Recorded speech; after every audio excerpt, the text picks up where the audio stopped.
ஒத்த ஓசை சொற்கள். ஒத்த ஓசை சொற்கள் அப்படின்னா என்ன? ஒரே மாதிரியாக ஒலிக்கும் சொற்கள் ஒத்த ஓசை சொற்கள். நீங்கள் சில சொற்களை உச்சரித்து பார்த்தீங்க அப்படின்னா அந்த அனைத்து சொற்களின் ஓசையும் ஒரே மாதிரியான ஓசை ஒலியை கொண்டிருக்கும். அவைகள் தான் ஒத்த ஓசை சொற்கள். நம்ம சில உதாரணங்கள் பார்க்கலாம். வீடு, காடு, மாடு, ஓடு. வீடு, காடு, மாடு, ஓடு. இந்த 4 சொற்களும் உ என்கிற ஒலியை கொண்டு முடிவடைவதால் இவை ஒத்த ஓசை சொற்கள். கட்டம், வட்டம், பட்டம், சட்டம். 4 சொற்களுமே உச்சரித்து பாருங்க, ஒரே மாதிரியான ஒலியை கொண்டுள்ளது. பல், கல், வில். 3 சொற்களும் இல் என்கிற ஓசையுடன் முடிவடைகிறது. இப்போது ஒரு சிறிய புத்தக பயிற்சி. ஒத்த ஒலியுள்ள சொற்களை எடுத்து எழுதுக. இங்கே கீழே 3 சொற்கள் கொடுக்கப்பட்டுள்ளன.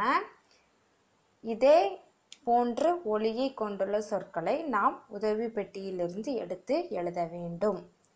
நண்டு. பாருங்க, முதல் சொல் பட்டு. இது நண்டு, அது பட்டு இல்லையா? எனவே அது தவறு. அடுத்து சென்று, ரு என்கிற ஓசையுடன் முடிவடைகிறது. அடுத்தது பந்து, இந்து என்கிற ஓசையுடன் முடிவடைகிறது. நண்டு. அடுத்தது பாருங்க, வண்டு. நண்டு, வண்டு. எனவே ஒரே மாதிரியான ஓசையை கொண்டுள்ளது. நண்டு, வண்டு. அடுத்தது பாருங்க, கண்டு. 3 சொற்களுமே இண்டு என்கிற ஒலியை கொண்டு முடிவடைகிறது. சந்து, இந்து. எனவே வராது. அடுத்தது பாருங்க, பிள்ளை, இல்லைங்கிற ஓசையோட முடிவடைகிறது.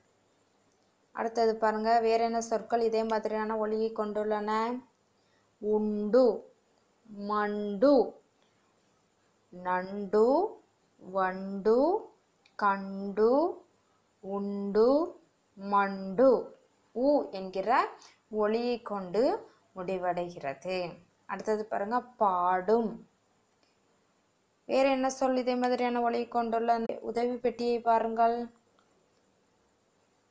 ஆடும், வாடும், கூடும், சிரிக்கும். என்கிற ஓசையுடன் அனைத்து சொற்களும் முடிவடைகிறது.